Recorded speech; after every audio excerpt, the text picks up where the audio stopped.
इस लोक में दूसरे का मांस खाते हैं, बहुत सावधानी से, दुर्गति होती, पक्का दुर्गति होती है। मांस खाने वाले ध्यान से सुन ले, पूर्व में जो किसी भी पशु का मांस खाते हैं उनको तो पहले नरक का दंड मिलेगा, फिर वही पशु बनेंगे, वैसे काटे जाएंगे। और जो ज्यादा पशुओं का मांस काट के खाते हैं तो उनके घर में घटना भी हो जाती है, कोई न कोई विनाशकारी घटना घटेगी।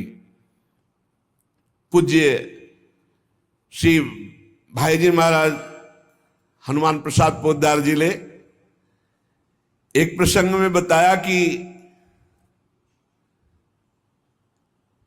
एक परिवार था जो बकरा और मुर्गी इनको घर में लाता और काट करके खाता। उनके 3 बालक थे, एक 4 महीने का था, एक 3-4 साल का था और एक 12 वर्ष का था।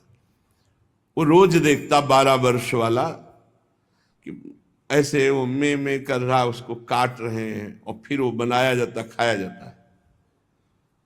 तो एक दिन अपने छोटे भाई को ले गया, उसकी बुद्धि खराब हुई, और वही गड़ासा, और उसने कहा चलो खेलते हैं, पापा जैसे काटते हैं ना मुर्गी वैसे खेलते हैं। तो छोटा 3-4 साल का था, उसने हाँ छत में ले गया और चढ़ बैठा, जैसे चढ़ के बकरे के ऊपर, मुर्गी के ऊपर, और बस वो काट डाला। और जो काट डाला तो चीख निकली तो वो अपने छोटे बेटे को नहला रही थी जो 4 महीने का, टप में ऐसे खड़ा करके, और वो छोड़ करके भागी ऊपर। तो टप में जितना पानी था वो बच्चा गिर गया, उसकी हिम्मत तो उठने की थी नहीं, वो वहां मर गया। और जब ऊपर गई उसका, अरे दुष्ट तूने काट दिया, तो छलांग मार गया भय से, वो नीचे आके गिर के मरा। पूज्य भाई जी ने तो विस्तृत में लिखा है कि इन मांस खानों वालों के परिवारों का बहुत बुरी तरह नाश होगा, और जब ये मरेंगे तब नरक जाएंगे, और फिर जब जन्मेंगे तब ये फिर वही बकरा बकरी बनेंगे, काटे जाएंगे। होश में रहो, समय आने दो, कर्म अवश्य में भोक्तव्यम, तुम्हें भुगाएगा, रो नहीं पाओगे। एक आगरे से आते थे तो उनका नाम मुश्किल है छोड़ पाना, बड़ी मतलब एक जैसे होता है ना रंगबाजी से, बड़ा आपका आदेश तो उसी का मुश्किल है छोड़ पाना। तो बढ़िया स्वर्णिम उसकी पट्टे की घड़ी और बढ़िया नक्शे से, हर दांत बता रहे थे कि हर समय पान खाते रहते हैं।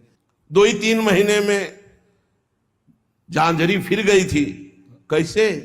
कैंसर डॉक्टर ने बता दिया, मुश्किल है अब छोड़ना, शरीर छूटेगा। मर गया, मुश्किल है तो शरीर ही छूट जाएगा। इसका शरीर छूटना तो मुश्किल नहीं है, क्योंकि मरण धर्मा शरीर है। होश में पूरा परिवार नष्ट हो गया। जो यहां दूसरों के मांस को खाते हैं तो बड़े बड़े हाथियों से उनको पहले कुचलाया जाता है, चिरवाया जाता है, फिर कोल्हू में पेरा जाता है। बढ़िया आनंद लो। यहां जो कर रहे हो इसका बहुत लंबा हिसाब होगा। लोग सोचते हैं कि ये गप है, 5 मिनट में हिंसा की आजीवन कारावास, लाखों जुर्माना। तुम्हें यहीं से अनुमान लगा लो, यहां तो बहुत छोटा हिसाब किताब है, वो तो अनंत ब्रह्मांडों का हिसाब किताब है। आप विद्धास्तु यैर्वेदा वन्यास्य हिताग्नि भी ता इमे शैल श्रृंगाग्रात पात्यंदी धा पुनः पुनः। जो अपने पूर्वजों को पिंडदान नहीं देता, हवन नहीं करता, शास्त्र मर्यादा के अनुसार नहीं चलता, जो बिना पाणी ग्रहण किए व्यभिचार करता घूमता रहता है, ऐसों को बड़े बड़े ऊंचे पर्वत से नीचे खोपड़ी के बल फेंका जाता है। और जब नीचे गिरता है तो बड़ी बड़ी विषैली चींटियां चिपक जाती हैं और काटती है। अब और सावधानी की बात, जो पापी पुरुष के द्वारा दिया हुआ दान लेता है, स्वीकार करता है, पापी होश में ये रुपए की गड्डी नरक पहुंचा देगी। जो पापी पुरुषों द्वारा दिया हुआ दान लेते हैं, चाहे वो यज्ञ कराने के लिए, चाहे वो किसी भी कार्य के लिए, उन मनुष्यों को पत्थर के भवन में छोटे से ऐसे गैसील, बिल्कुल गैस ऐसी जहरीली, उसमें कीड़े की तरह उन्हें बंद कर दिया जाता, बाहर से कोई वायु नहीं, बंद। अब कितने हजार वर्ष, कितनी घबराहट है। अब सोचो, पत्थर के छोटे छोटे ऐसे भवन, उनमें गैस भरी हुई जहरीली, उसमें बंद कर दिया गया। दशांश लिया जाता धर्मात्मा पुरुष का, दशांश दान है धर्मात्मा पुरुष का, 100 मेहनत से कमाए। अब अगर तुम 10 रुपए दान कर दोगे तो बहुत बड़ी बात हो जाएगी। एक गरीब आदमी बड़ी मेहनत से अपना पेट पालता था, तो एक किसी व्यापारियों के संग में था। तो सब व्यापारी बड़े बड़े अपने अच्छे पदार्थ भोजन के, वो खिचड़ी लाया था घर से, कहीं यात्रा में था। उसका नाम भोला भी था, भोला एक किसान आदमी। तो अपनी थाल में रख के पानी भरने के लिए गया, इतने में कुत्ता आ गया। एक कुत्ता खा, वो दूर बैठ गया, कुत्ते को खा गया। सब व्यापारी उसका मजाक उड़ा रहे थे। फिर अपनी थाल ली, मांझ करके रख दिया, और जो जल था उसी को पी लिया। रास्ते में जा रहे थे, एक भयानक ब्रह्म राक्षस प्रकट हुआ। अलग अलग कोटि के प्रेत भी होते हैं, अब तो सबके होश उड़ गए। भोला एकदम सीधा आदमी था। ब्रह्म राक्षस ने कहा सबको मार देंगे हम व्यापारी। तो भोला ने कहा शुरुआत हमसे करो।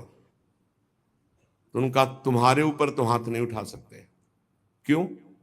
क्योंकि तुमने कभी बेईमानी नहीं की, धर्म से कमाए हो, और आज तुमने इतना बड़ा पुण्य किया कि भूखे थे, अपनी मेहनत की कमाई की खिचड़ी कुत्ते को खाने दिया। अगर वो पुण्य मुझे दे दो तो मैं ब्रह्म राक्षसियों से मुक्त हो जाऊं, किसी को नहीं दंड दूंगा। तो उसने कहा कैसे दे दूं? बोले संकल्प करो कि आज की खिचड़ी जो कुत्ते ने पाई, उसका जो पुण्य हुआ मैं तुम्हें देता हूं। मैं अभी मुक्त हो जाऊंगा, नहीं सबको मार दूंगा इन व्यापारियों को। धर्म की कमाई का छोटा सा भी दान वो भगवान की भी प्राप्ति करा सकता है। दशांश धर्म के दान को कहा गया है, मेहनत की कमाई का फिर दशांश दान कहा गया। पाप कहीं दान नहीं होता, पाप कहीं दान नहीं होता।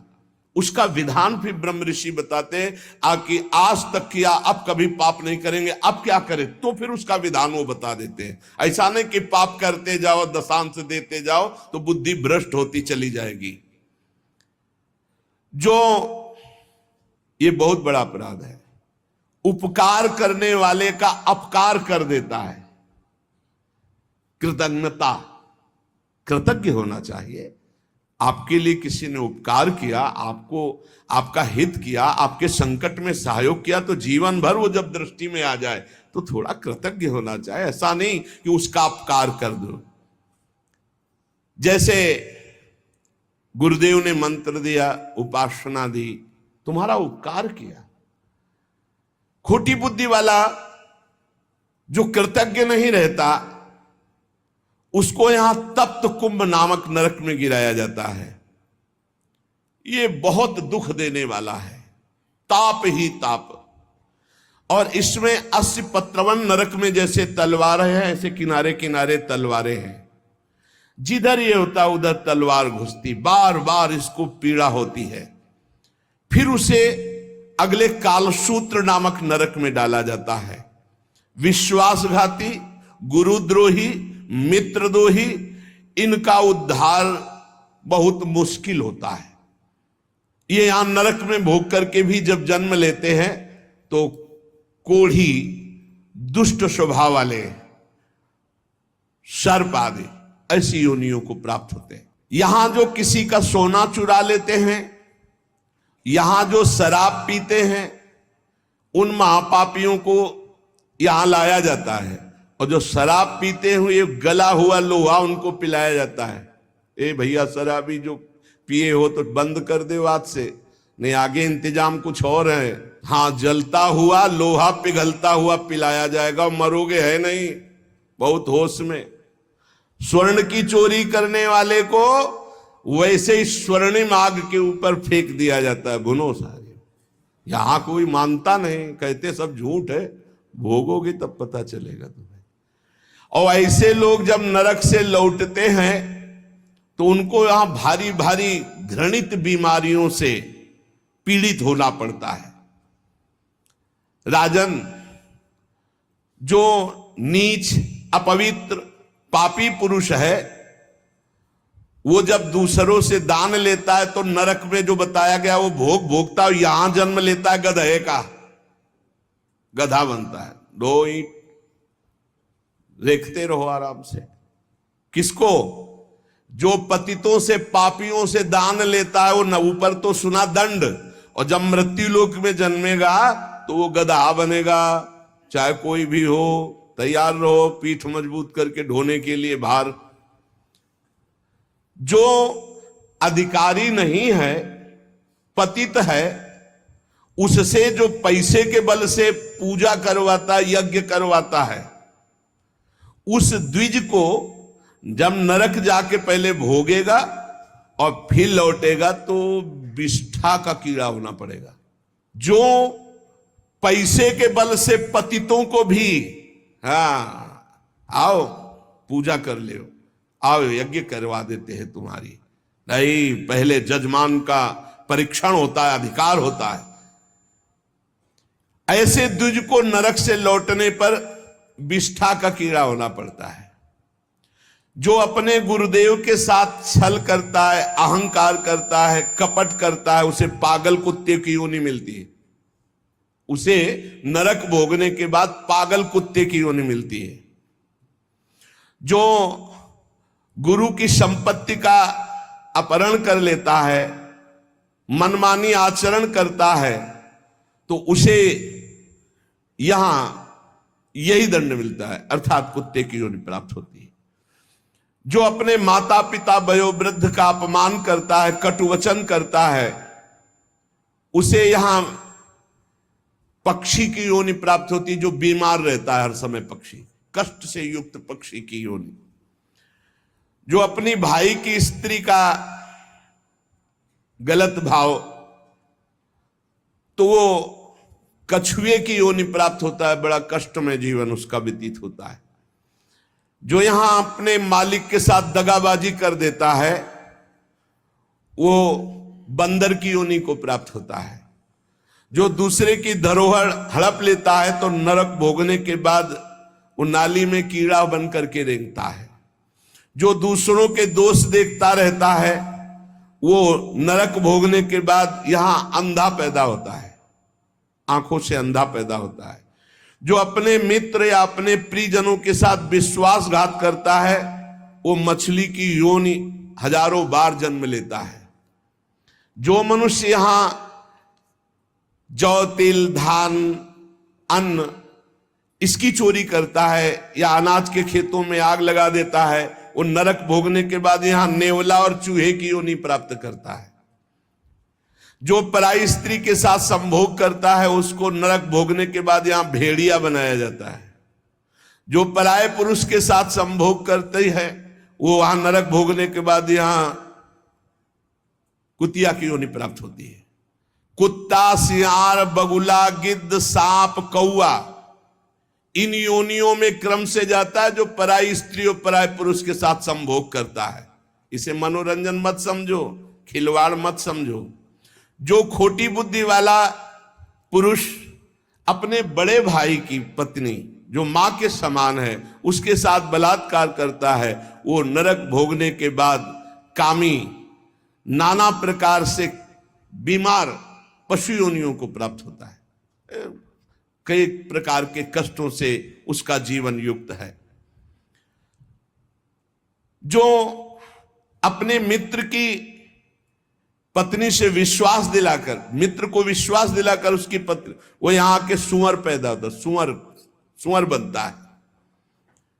यज्ञ में, दूसरों को खवाने पिलाने में, दूसरों के मंगल विधानों में जो विघ्न डाल देता है, किसी की कन्या का विवाह हो रहा है, कोई यही कहीं यज्ञ हो रही, कहीं नाम की, उसमें विघ्न डाल देता है, उसको नहीं होने देता है, वो नरक भोगने के बाद फिर यहां कर विविध कीड़े की योनियों में, विविध प्रकार, अभी ये कीड़ा, फिर ये कीड़ा, फिर ये कीड़ा, ऐसे जन्मता है। जिसने देवता या ब्रह्म ऋषि, उनको ये बोल दिया कि मैं ये दूंगा, आपको ये दूंगा, और फिर नहीं दिया, कर्जा है तुम्हारा। ऐसे नहीं बोलना चाहिए, ऐसे नहीं बोलना चाहिए। अयाचक वृत्ति से जो रहते हैं, कभी नहीं महाराज हम आपका ये काम कर दें, आपको ये दे देंगे, आपको एक कर्जा हो गया, अब अगर नहीं दिया तो नरक भोगोगे, और नरक से निकलने के बाद कौआ बनोगे। जो अपने पूजनियों का अपमान करता है, बड़े भाई का अपमान करता है, वो क्रौंच पंछी के रूप में जन्म लेता है। बहुत सावधान होना चाहिए। जो तुम्हारे साथ उपकार करे उसके साथ तुम्हारा नम्र व्यवहार होना चाहिए। यदि उपकार नहीं किया तो तुम्हें बिच्छू की योनि प्राप्त होगी, बिच्छू बनना पड़ेगा। जो सोए हुए मनुष्य की हत्या कर देता है, शस्त्रहीन है या सोया हुआ है, उसकी हत्या कर देता है, या किसी स्त्री की हत्या कर देता है, या बालक की हत्या कर देता है, वो 1000 बार गधे की और कीड़े की योनियों को प्राप्त होता है, बहुत संभल करके। जो दूसरों के भोजन व्यवस्था को नष्ट कर देता है, उसे मक्खी की योनि प्राप्त होती है। अन्न चुराने वाला बिल्ली की योनि, घृत आदि चुराने वाला चूहे की योनि, जो दूसरे के अर्थ की चोरी करता है सर्प की योनि, दूध वाले पशु या दूध आदि चुराने वाले बगुले की योनि। इसी तरह डांस, चींटी, बिलैया, बहुत सी योनियों की प्राप्ति होती है। हे महाराज, मैं तुम्हें कहां तक बताऊं, ये जितने जीव हैं ये सब नरक से आए हुए हैं। एक मनुष्य योनि भगवान ने कृपा करके दी है, जिससे हम अब भगवान की प्राप्ति कर सकते हैं। जब कोई जैसे कर्म करता है उसको दंड मिलता है। तो सुमति जी ने कहा पूरे जीवन का पता कैसे चलता है? पूरे जीवन का पता कैसे चलता है कि जब से पैदा हुआ तब से मरने तक इसने ये पाप किए, ऐसे ऐसे पाप किए? उसका क्या प्रमाण आपके पास होता है जिससे आप उसको दंड देते हैं? तो उन्होंने कहा कि हमारे यहां एक बहुत बड़े लेखक हैं चित्रगुप्त जी, और सबके यहां विराजमान, सबके पास विराजमान। चित्रगुप्त जी सब रूपों में विराजमान, सबके पास विराजमान, बड़ा भागवतिक सिस्टम है। ये चित्रगुप्त जी बड़े सूक्ष्म हैं, ये पूरी फिल्म तैयार करते हैं, केवल लिखा पढ़ी नहीं, पूरी सीन सहित, किस समय किस, और इनकी प्रतिक्रिया को कोई समझ नहीं सकता। ये दैवी शक्ति है चित्रगुप्त जी, इनका चित्रगुप्त नाम रखा गया है। ये प्राणियों की पूरी सीन तैयार करते हैं, लिखित और सीन। ये आपने ऐसे, जैसे महाराज मांडव्य जी जब सूली की नहीं कटी, आपको कई बार सुनाया है, तो यमराज जी के पास गए और उन्होंने कहा कि हमने कौन सा पाप किया जो आपने हमको ऐसी सजा दी? तो कहा देखो, तो उनको दिखाई देने लगा मानस पटल पर कि उन्होंने तितली की गुदा में बंबूल का कांटा डाल के छोड़ दिया था, तो उनकी गुदा में सूली काट दी गई, निकली नहीं। पूरी सीन सहित चित्रगुप्त को, वहां कोई ये नहीं चलेगा कि एक भी बात का धोखा हो गया। ये निरंतर कर्मों को लिखते रहते हैं और मृत्यु के पश्चात यमराज के सामने प्रस्तुत कर देते हैं। अब वो बही कौन है? जिसमें चित्र सहित लिखा हुआ है, मन, तुम्हारे मन में ही है। ये जो आप भजन करते हो ना, बहुत ध्यान से सुनना, जहां आप राधा राधा राधा, तो आपके मन में जलन होती है और सीने शुरू हो जाते निकलना, गंदी गंदी बातें, गंदी कल्पनाएं, गंदा चिंतन, ये सब तुम्हारी बही से डिलीट हो रहा है, यही डिलीट हो रहा है। जितनी बातें निकल रही वो सब भोगनी नहीं पड़ेंगी, खत्म होती चली जा रही, बस पकड़ना मत, राधा राधा राधा राधा। बोले कई महीने हो गए वही चल रहा है, तो वही भरा है, चित्रगुप्त ने वही भरा है। अब वो सब खाली हो रहा है। ए बहुत बढ़िया, वो सर खाली कर डालो पूरा। निर्मल मन जन सो मोहि पावा, मोहि कपट छल छिद्र न भावा। ये चित्रगुप्त जी की बही क्या है? तुम्हारा मन, तुम्हारे मन में ही लिखते हैं और कहीं नहीं। उनका कोई अलग रजिस्टर नहीं है। वही मन जो पापाचरण सोचता है, करता है, उसी में लिख रहे हैं वो। बहुत सुंदर बात है। जो भजन करते हुए निकलते हैं ना, बिल्कुल डिलीट हो रहे हैं। इतना भजन करो, पूरा खाली कर डालो, जीवन मुक्त हो जाओगे।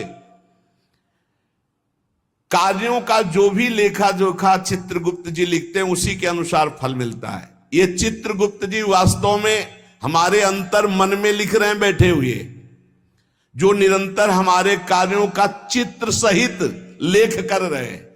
गुप्त है, उस रजिस्टर को केवल धर्मराज पढ़ सकते हैं, दूसरा नहीं। और चित्र सहित है, इसलिए उनका नाम है चित्रगुप्त। मन रूपी रजिस्टर को कौन पढ़ सकता है? पूरा अनंत जन्मों का। जिसे सुमति जी कह रहे थे 10,000 वर्ष जन्म का मैं देख रहा हूं, तो देख क्या रहा हूं? उसी में है, तुम्हारी चिप में है, मन रूपी चिप में। इन्हें ईश्वरीय शक्ति प्राप्त है चित्रगुप्त जी को। ये सत्यनिष्ठ, कभी एक भी बात व्यर्थ नहीं लिखते, वही लिखेंगे।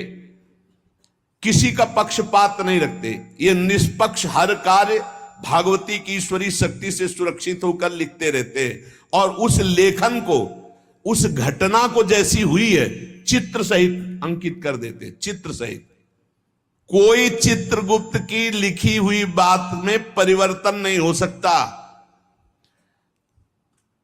तर्क वितर्क, झूठ, किसी भी तरह की अन्य घूस व्यवस्था चित्रगुप्त से नहीं चलती, क्योंकि वो गुप्त है। वो गुप्त है तो कोई तुमसे परिचय नहीं है, और लिख हो ही रहे बैठे। और उनको कभी शिथिलता नहीं होती कि अब रात्रि हो गई, ये सो रहा है, अभी क्या लिखना। नहीं, सोते समय भी तुम्हारी क्या हरकत थी, क्या चिंतन था, क्या था, सब लिखा जाता है, रात दिन का। बाहरी तो पुण्यों को बढ़ा चढ़ा कर दिखाया जाता है, परंतु चित्रगुप्त जी आंतरिक बात लिखते हैं। जैसे आपने बाहरी 1,00,000 रुपए अमुक ने दान किए, और आपका उद्देश्य था कि मेरा नाम हो जाए, तो वहां लिखा जाएगा व्यर्थ दान, 1,00,000 रुपए का, इसका कोई फल नहीं, क्योंकि समाज में तालियां और वाहवाही सुन ली है। चित्रगुप्त जी ने लिख दिया, कुछ लाभ नहीं मिला। और 1,00,000 रुपए ऐसे कि कोई जान नहीं पाया, और साधु सेवा, भगवत सेवा, गौ सेवा चुपचाप, किसी ने नहीं जाना। अब वो लिख दिया गया, ये दान इनका सार्थक है। अरे बहुत नाटक होते हैं डोनेशन लेने के, बहुत नाटक होते हैं। गुप्त दान होगा तो चित्रगुप्त लिखेंगे, नहीं तो जीरो, कोई उसका फल नहीं है। ये जो यश कीर्ति माइक से और जो छपवा देते हैं ना, पेपर में भी निकलवा देते हैं, अब जितने पढ़े वो सब डिलीट होता चला गया उनका पुण्य। यही तो नहीं समझ रहे। यहां जो अधिकार पदों में हैं, जो घूस लेते हैं, वो सब लिखा जा रहा है। ये न समझो कोई है बड़ा अधिकारी, वो ऐसी जगह गिरा के तुम्हें फंसा देगा कि फिर तुम्हारा अधिकार काम नहीं चलेगा। असंख्य क्रियाओं को 1 सेकंड में लिपिबद्ध चित्र सहित कर देते हैं, इतनी बड़ी सामर्थ्य है। असंख्य क्रियाओं को, असंख्य, कितने जीव हैं, असंख्य क्रियाओं को 1 सेकंड में चित्र सहित लिख देते हैं, पूरी सीन सहित। प्राकृतिक यंत्रों के द्वारा इनकी लेखनी नहीं जानी जा सकती। दिव्य पुरुष जो सिद्ध है, भगवत प्राप्त, वही समझ सकता है। चित्रगुप्त के खींचे हुए चित्र बड़े सूक्ष्म होते हैं, और ये हजारों लाखों जन्मों तक मिटेंगे नहीं, तुम्हारे मन में ही हैं। चित्रगुप्त के दरबार में स्थूल क्रिया तुम क्या कर रहे हो इसका महत्व नहीं है, भावना को, वो क्रिया कैसी भावना से वो लिखी जाती है। वहां सूक्ष्म भावनाओं से जो संकल्प बना क्रिया का, वो लिखा जाता है। गुप्त मन में एक भाग में ये लिखा पड़ी होती है, एक भाग में क्रिया का संकल्प बनता रहता है। दान, यश, कीर्ति, तपस्या, अगर ये बाहरी दिखावे के लिए है तो जीरो, वहां लिख दिया जाता है। बहुत सावधानी की जरूरत है। परमार्थ भावना से यदि कर रहे हो तो उसका फल मिलेगा, और दिखावा की भावना से कर रहे तो उसका फल नहीं मिलेगा। दिखावे की भावना वाली बात में 0 लिख देते हैं चित्रगुप्त जी। ये सत्संग है बिल्कुल सुधार के लिए। धर्म प्रचारक स्वार्थ की वासना तो परिणाम 0। धर्म प्रचारक परमार्थ की भावना तो नंबर मिलेगा। किसी को सहयोग देना और अपनी धन्यवाद कहलाने के लिए नंबर 0। सहयोग करना, उसका मंगल हो, नंबर आ जाएगा। संसार में बाह्य रूप रेखा का मूल्यांकन संसार करता, चित्रगुप्त नहीं। चित्रगुप्त जी देखते हैं कि ये जो दान किया ये अपनी चर्चा चाहता है, ये धर्म ध्वजी है, ये अंदर धर्म नहीं है। तत्काल लिख दिया इसका दान व्यर्थ, इसकी कार्य प्रणाली व्यर्थ, क्योंकि इसका चिंतन प्रचार प्रसार जो भी हुआ उसमें यश कीर्ति था। अंदर के भाव को देखते हैं। केवल गुप्त विचार को चित्रगुप्त ही जानते हैं और वही उसको लिख देते हैं। भावनाओं के पीछे तुम्हारी क्रिया होती, पहले भावना, उसी भावना को चित्रगुप्त लिखते हैं।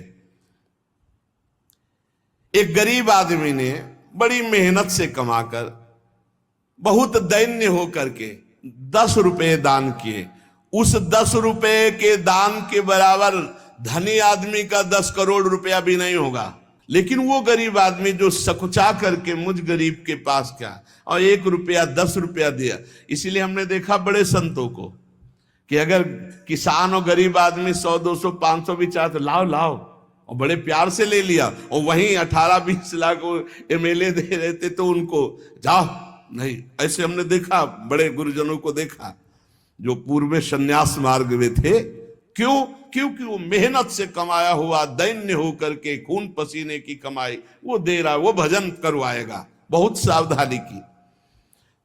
चित्रगुप्त जी दिव्य दृष्टि संपन्न है।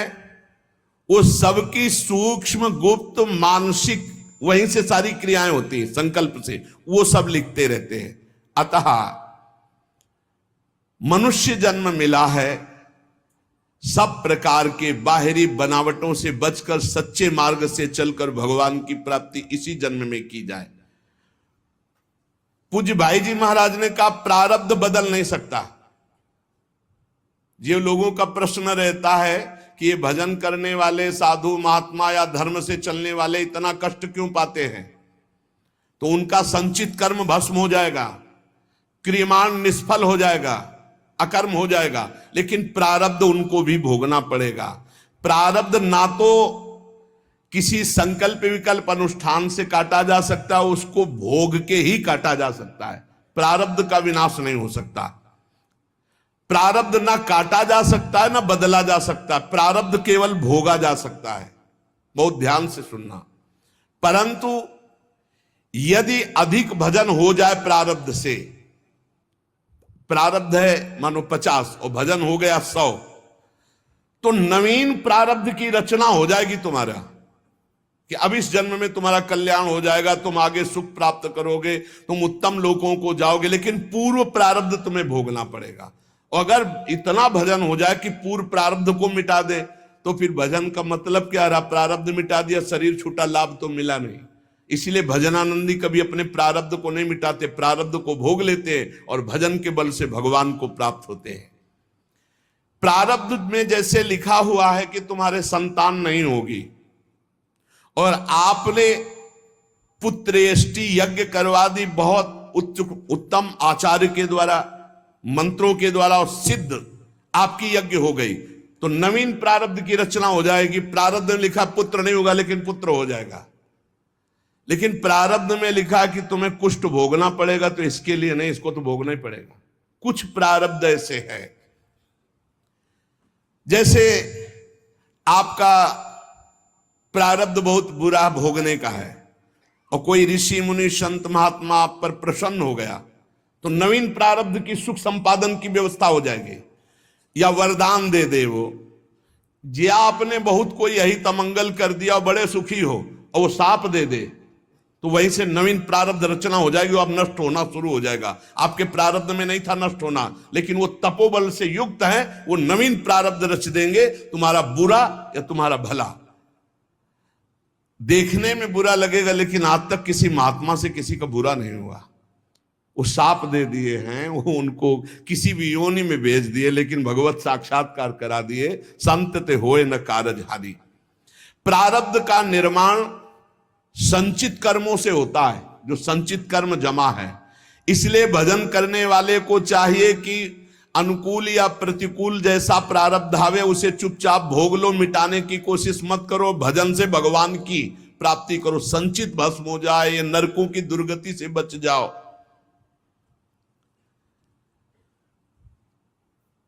भगवान के मार्ग में चलने से संपूर्ण पाप और नारकी गतियां नष्ट हो जाती हैं, बिल्कुल सिद्ध बात है। नाम संकीर्तनम यस्य सर्व पाप प्रणाशनम। ये जो आज आपने सारी चर्चा सुनी, इस चर्चा में जितने दंड विधान सब पे पोछा लग जाएगा यदि राधा राधा राधा कृष्ण कृष्ण कृष्ण हरि हरि जपोगे। इसीलिए हम हर प्रश्न का उत्तर नाम देते, नाम, क्योंकि नाम के समान नाम है। इससे बड़ा कोई साधना नहीं, इससे बड़ा कोई दान नहीं। बस बचते रहो, कहीं कोई ऐसा कर्म न बन जाए जो तत्काल तुम्हारे प्रारब्ध को बदल दे और बुरा प्रारब्ध ले आवे। साधु अवज्ञा तुरत भवानी, कर कल्याण अखिल के हानि। साधु वैष्णव भगवत भजनानंदी जनों से थोड़ा डर के रहो कि कहीं इनके दिल को हमारा वचन, हमारी चेष्टा दुखद ना हो जाए, कहीं कोई हम इनकी निंदा न कर बैठे, कहीं कि इनका अपराध। साधु एकमात्र ऐसा है, वैष्णव साधु भगवत भजन करने वाला, कि तुम्हारे सारे सुकृतों को एक पल में नष्ट कर सकता है। भक्तन निंदा अति बुरी भूल करे जिन कोय, किए सुकृत बहु जन्म के छिन में दारे खोए। भगवान का नाम कीर्तन, भगवान की कथा में बड़ी अपार सामर्थ्य है। एक भयंकर प्रेत एक कथावाचक कथा करके जा रहे थे, तो रास्ते में भयंकर प्रेत प्रकट हो गया। बार बार इधर उधर उधर प्रकट होता। कई बार घटना ऐसी देखी है, आंखों देखी है। वो तभी समझ में आता प्रेत है जब कभी इधर कभी इधर, कभी सामने कभी पीछे कभी आगे। अब वो तो एक पूर्व के समय में था, तो एक हाथ में लालटेन थी संध्या के समय, एक हाथ में पोथी थी भागवत की। अब वो छू सकता नहीं था, बार बार भयावह रूप रखता। उन्होंने कहा कि हमें लग गया है पता कि आप अधोगति को प्राप्त कोई जीव हो, प्रेत योनि को प्राप्त हो। थोड़ा तो डर लग रहा है हमें, पर हमें तुम छू नहीं सकते हो, क्योंकि मैं नाम जपता हूं, मेरे साथ भागवत है। प्रेत ने आए समीप आकर कहा कि डर नहीं लग रहा तो अब मैं तुमसे बात करता हूं। मैं तुम्हें तंग करने नहीं आया। और रोने लगा। मैं अपना उद्धार कराने आया हूं। तुम पिता के समान हो, जो नाम जप करता है, भगवत चर्चा करता है, वो सारे चराचर को पुत्र के समान प्यार करता है। मैं भी तो आपका पुत्र हूं। मैं दुर्गति को प्राप्त हो गया हूं। आज तक मुझे ऐसा कोई दिखाई नहीं दिया जिससे मेरा कल्याण होता। आज आप दिखाई दिए जिससे मेरा कल्याण होगा। मैं बुढ़वा नाम का प्रेत हूं, जो पानी में ही रहता हूं पर पानी नहीं पी सकता हूं। बड़ी दुर्गति होती है। इसी तालाब में रहता हूं, रास्ते से निकलने वालों को देखता रहता हूं कि कोई ऐसा निकले जो मेरा उद्धार कर दे। मैंने कभी किसी का प्रेत योनि में कुछ नहीं बिगाड़ा है, परंतु अब मेरा चैन हट गया। अब बहुत व्यथा, बहुत कष्ट हो रहा है। हरिनाम या हरि कथा दो से ही मेरा उद्धार हो सकता है। और रो रो करके दूर से ऐसे गिर पड़ा चरणों में। तो उन्होंने कहा अगर ऐसी बात है तो आज आप चैन से जहां चाहो रह लो। कल से मैं अपने घर में आपको निमंत्रण देता हूं आना, और घर में ही हम 7 दिन भगवान की कथा कहेंगे, तुम्हारा कल्याण हो जाएगा। और हर कथा की शाम को नाम कीर्तन तुम्हारे लिए करेंगे। पंडित जी ने उसके प्रारब्ध को नष्ट कर दिया। 7 दिन की कथा और 7 दिन का नाम कीर्तन, वो बुढ़वा प्रेत भगवान के धाम को गया। जैसे 7 दिन की कथा धुंधकारी को परम पद। भगवान का नाम और भगवान की कथा ही नारकी योनियों से बचा सकती है। इसलिए सबसे प्रार्थना है, जितना बने राम कृष्ण हरि जपो, राधा राधा जपो। जहां कहीं भगवान की कथा सुनने को मिले विशुद्ध, वहां कथा सुनो। अगर बन जाए तो दूसरे का हित करना, कभी पाप मत करना, क्योंकि ये पाप निश्चित भोगना पड़ता है, बड़े बड़ों को भोगना पड़ता है। अवश्यमेव भोक्तव्यम कृतम कर्म शुभाशुभम। इसलिए डरते रहो कोई पाप न हो, और खूब नाम जप करो, भगवान नाम कीर्तन करो, दूसरों का मंगल करो, दूसरों की सेवा करो। परहित सरिस धर्म नहीं भाई, पर पीड़ा सम नहीं अघमाई। जो दूसरों को दुख देते हैं, बहुत पाप बोझा लाद करके फिर नरक जाते हैं। इसलिए खूब नाम संकीर्तन करो।